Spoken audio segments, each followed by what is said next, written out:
More often than not, games are so overhyped that they ultimately fail to live up to the grandiose expectations set by their respective communities. This is all too common these days. Companies release these absolutely stunning trailers that hype players up to unrealistic levels, only for players to play it and realize that it's not remotely close to what they were expecting. Thankfully, this is one of those rare instances where that is not true. Hey, my name is Stix and welcome to another episode of Worst Gacha Ever, a video series where we play through every single gacha game and analyze what the game does right and what it does wrong, based off of my experiences within it over a period of time. If you enjoyed this series, make sure you like the video, subscribe to the channel, and hit that little bell notification because YouTube told me that if you don't, you'll forget that I exist. And that'd suck for both of us. Before we go any further though, I do want to give a quick shout out to all of our patrons over on Patreon. While this channel is technically monetized due to the nature of a lot of the content, Patreon allows for me to at least make something off of these videos, so kudos guys, you guys rock. Counterside is an absolutely stunning horizontal side-scrolling live 2D anime RPG that is arguably the most stunning game that I've had the pleasure of playing as part of this series. Before we delve any further though, let's take a moment here to adjust the background. Gotta, fit those waifus in there. Just stuff them on in. There's more than enough space. They're not that big. Okay, well, in retrospect, I take that back. They definitely are that big. And immediately, you have found one of the best aspects of the game, the characters. I'm not very familiar with live 2D animations, but they definitely bring something new to the game, something that I wasn't aware that I needed. Seeing them move so fluidly, almost like they're alive. Albeit, they kind of just stand there for minutes at a time while I'm navigating through my menus. I guess then let's go ahead and start this off by talking about our units. We, the player, take on the role of CEO of a mercenary organization. It's always been a dream of mine to run an organization filled with some of the hottest waifus in the world. But my wife, Mrs. Stix, told me that I'm not allowed to. So this is the only chance that I'm likely gonna get. As CEO, we recruit a variety of different waifus and husbandos into our service. These units take on one of several different roles: striker, sniper, ranger, and defender. Each role has their strengths and weaknesses. As an example, the striker class is strong against a ranger class, but weak to the sniper class. The sniper, on the other hand, is strong against the striker class, but weak against the defender class. Yes, you could do what I did and just fill your group with 8 of the hottest waifus you could, but in the long term, you're going to want an even, balanced team to most efficiently fit the occasion. You don't want 5 strikers because if you come across a group of snipers, well, you're dead.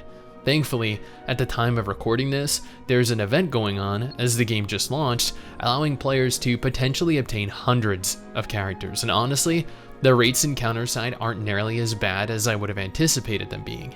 You have a 15% chance of obtaining an SR character and a 3.5% chance of obtaining an SSR character.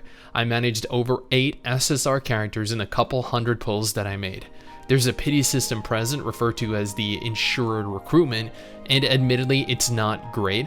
After recruiting 150 units, you'll acquire the featured unit available on the banner. Although, if you obtain them prior to hitting your pity, the pity counter will reset. This is a much higher number than in its competition in games like Azure Lane or Punishing Grey Raven, both of which are much more fair. Units have a degree of customization. On the one hand, you have the option of selecting their outfit, which is arguably one of the most important aspects of the game.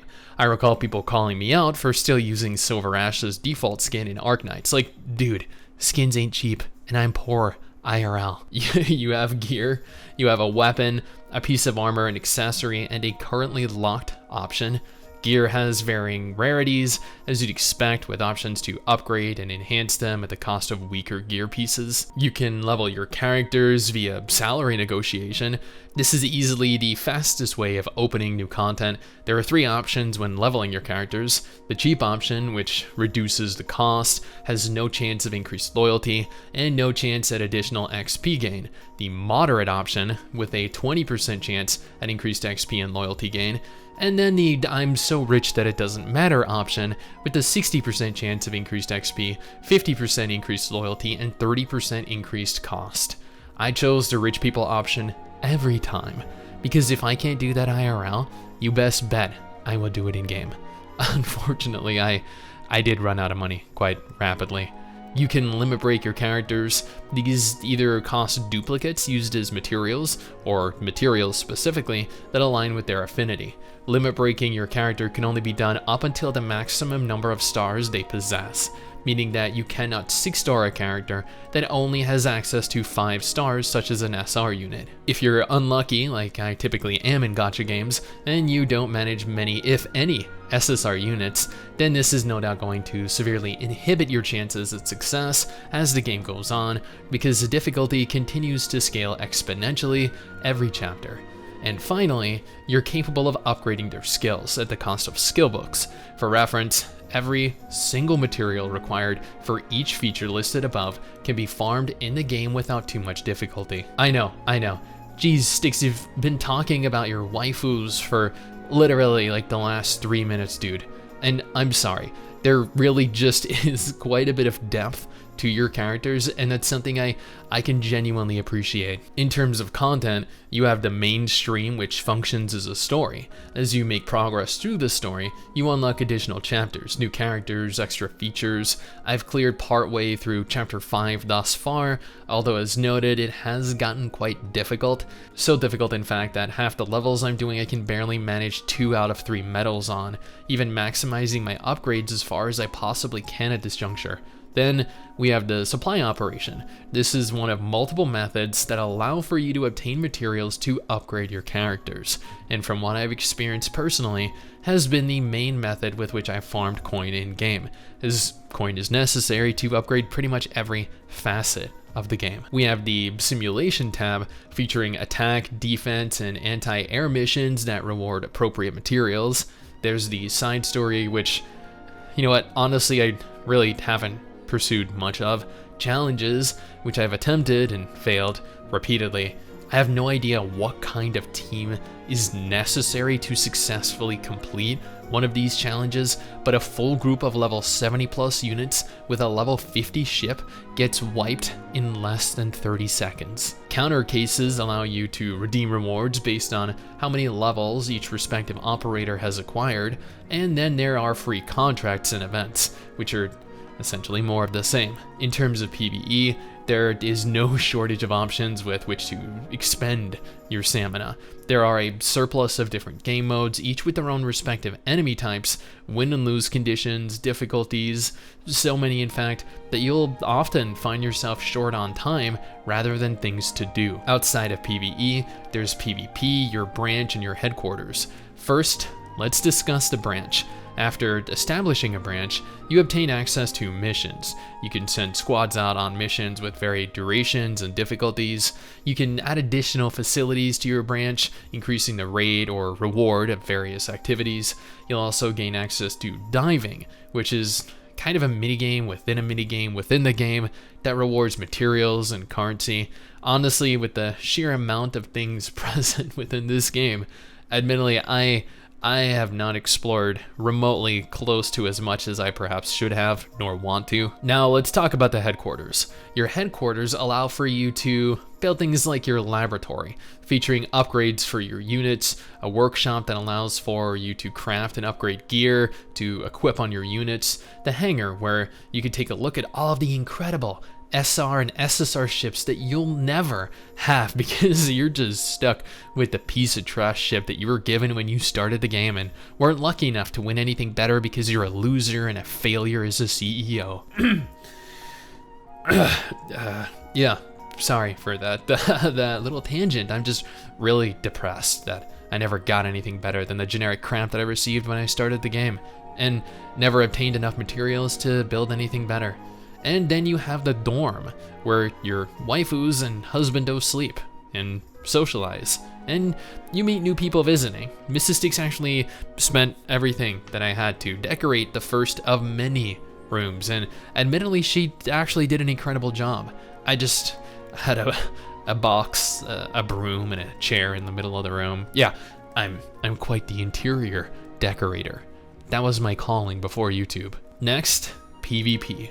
I love PvP in my games. There's just something special about beating someone down, teabagging them, then laughing at them as they single you out for the rest of the game. Like, tell me how much I triggered you without telling me how much I triggered you. You know, there are 3 PvP modes available in-game. Strategy Battle, which pits your team against other players' pre-made teams. This happens without any input from you and is entirely automatic. Then there are friendly matches. These are matches that are 100% manual. They require you to select which units to deploy, which abilities to use. There's no auto-playing your way through this. However, after trying repeatedly for several minutes to get anyone to fight me, I gave up. Everyone had the option to engage in manual PvP disabled. And finally, ranked battles, only accessible after obtaining 100 strategy battle points, which I was attempting to make my way towards, but I mean, dude, I could never find any players available to actually accept my invites to engage in PvP. Why bother listing players as available in the match listing when you're not actually capable of engaging them in combat? That just seems like a complete waste of time and an absolute redundant, unintuitive feature. If there is nobody available to fight me, just tell me that. Don't tell me that there are hundreds of people and then tell me that all of them have manual PvP disabled. There's also a guild system, but everything was locked from access, so other than joining and looking at the guild shop, I really couldn't do anything. Oh, did I mention that you can buy gear in the cash shop? It might not be the best gear in the game, granted, but you can buy significantly better gear than I obtained through my time playing, which could potentially make it easier, much easier, to progress through the story, through the encounters that I was finding difficulty with. And yeah, that does provide a certain degree of advantage to paying customers, so in essence, pay to win, especially in PvP, even though they claim that only 10% of your gear's statistics are utilized when engaged in PvP. But if you just take a moment here to think about it, 10% of overpowered gear is still much higher than 10% of trash gear. Seriously, there is an absolutely exorbitant number of things to do in this game. I feel like I spent hours every day clicking through everything, fulfilling my daily, my weekly activities, farming materials to upgrade my units with, attempting to slowly progress with the story. I was never at a loss of things to do, ever. And given the amount of stamina I had access to, almost never dropping below 70,000, I was always able to play pretty much without limitation. I feel like at times there was more to do in game than I had time to give it. I have 3 YouTube channels I post on daily. I have several games I play every day: Azure Lane, Punishing Grey Raven, Ark Knights. I work out for 2 hours a day, and I make fresh dinners almost daily. But being able to just simply pick this up and grind for 20-30 minutes as often as I wanted without being required to look at my dwindling stamina was a refreshing change of pace. Sure, combat was auto. You had the option of manually deploying your units and utilizing their special abilities when you wanted. You had the choice of firing your ship's abilities when you felt the time was right. But everything just felt so complete and so much higher quality than I had anticipated it being. I went into this with the misconception that this was going to be a pretty basic, pretty shallow game. On the contrary, the game was packed with story, had some absolutely gorgeous character models to stare at while spending hours playing, had incredible special effects. I legitimately felt like at times there was so much going on that it was impossible to keep track of everything. Where were my units? Did my waifu just get knocked down? Did she slip? Is she stunned? Or is she performing an ability? Oh, wait, you know what? Never mind. That isn't even my waifu, that's a random monster. Whoops, my bad. Is Counterside the worst gacha game of 2022? Not even close. On the contrary, this is one of the most fun gacha games that I've had the pleasure of playing recently. Everything about this game screams quality. I mean, sure, it has its flaws, its pity system is pretty bad, but its rates are surprisingly decent, and if you play right now, you'll probably end up with more SSR units than you'll know what to reasonably do with. From its story, to its combat, to its world. Counterside is an absolutely fantastic, fun, engaging game to waste your time in, and I was pleasantly surprised by how good this ultimately turned out. Now, if you're struggling to find a game to play, a game to look forward to this year, then I have you covered. Here's a list of every upcoming gacha game of 2022, and alternatively, here are the previous episodes in our worst gacha ever series.